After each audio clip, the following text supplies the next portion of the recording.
Intéressons-nous ce soir au MUSIAD, la principale organisation patronale qui regroupe des industries indépendantes et des hommes d'affaires turcs présentés à travers 80 bureaux en Turquie et 85 bureaux dans le monde. À politique, la MUSIAD compte en son sein plus de 11 000 membres et 52 000 sociétés qui emploient à elles seules plus de 1,5 million de personnes à travers toute la Turquie. Et on en parle tout de suite avec l'invité du journal.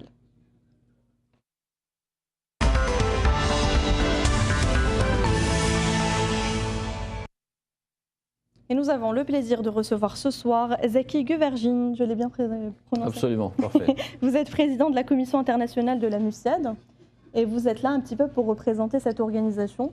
Dans un premier temps, si vous le souhaitez, présentez un petit peu cette association patronale qui est le MUSIAD. Que veut dire le MUSIAD tout d'abord? C'est turc?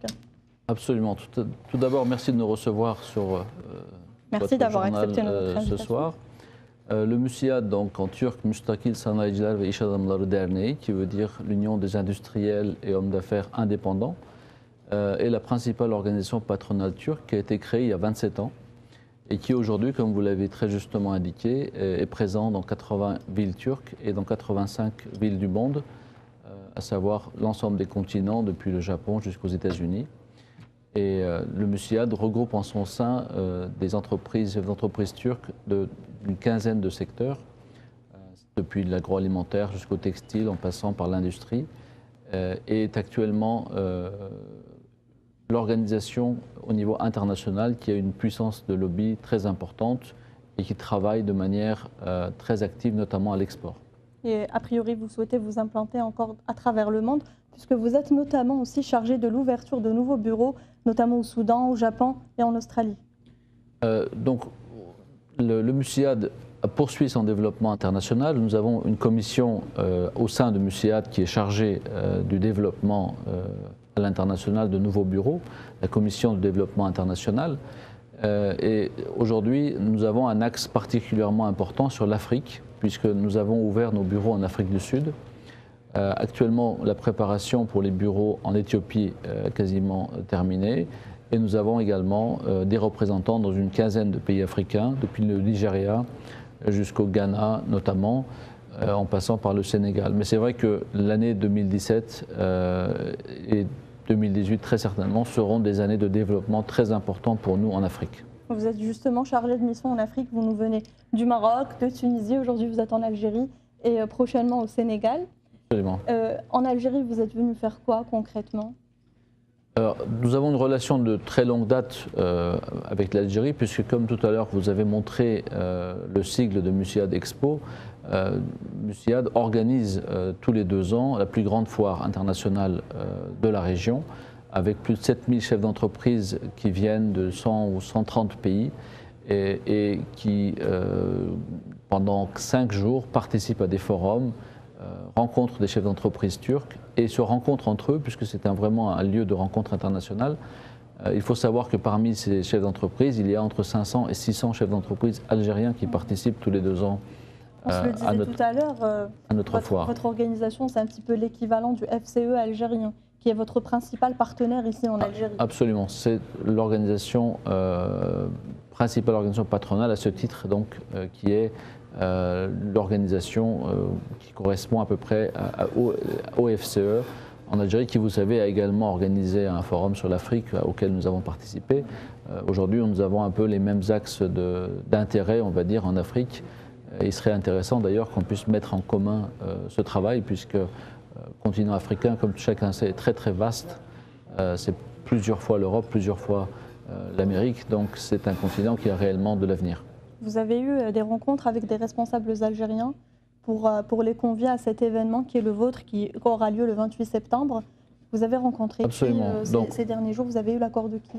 Donc nous avons rencontré des responsables hier, aujourd'hui, et nous allons poursuivre nos rencontres demain, les organisations patronales, les associations dédiées à l'agriculture, le ministère de l'Agriculture. Donc nous sommes ici justement pour les rencontrer. Mais nous savons qu'il y a de très grands projets agricoles en Algérie.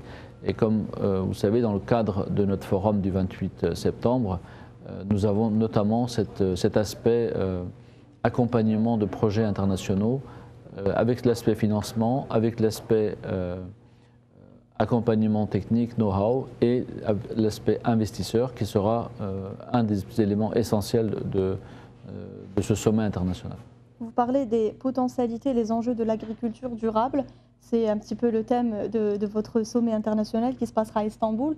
Vous pouvez nous en parler un petit peu plus en détail? Pourquoi avoir choisi ce thème-là, justement? Pourquoi à ce moment-là précis? Aujourd'hui, nous avons tous à peu près les mêmes enjeux, à savoir le changement climatique, la sécurité alimentaire, et nos pays sont très bien placés pour voir justement les effets de tout cela. Et nous pensons que le bassin méditerranéen, puisqu'il y aura également l'Europe du Sud qui sera représentée dans cet événement, est le berceau un peu de tout ça, c'est-à-dire que l'agriculture, les techniques agricoles sont nées dans cette région. Beaucoup d'échanges dans cette région ont lieu sur ce thème. Et Istanbul est intéressant sur ce plan puisque c'est un hub international aujourd'hui avec uniquement au mois de septembre 4 grands salons internationaux sur l'agroalimentaire.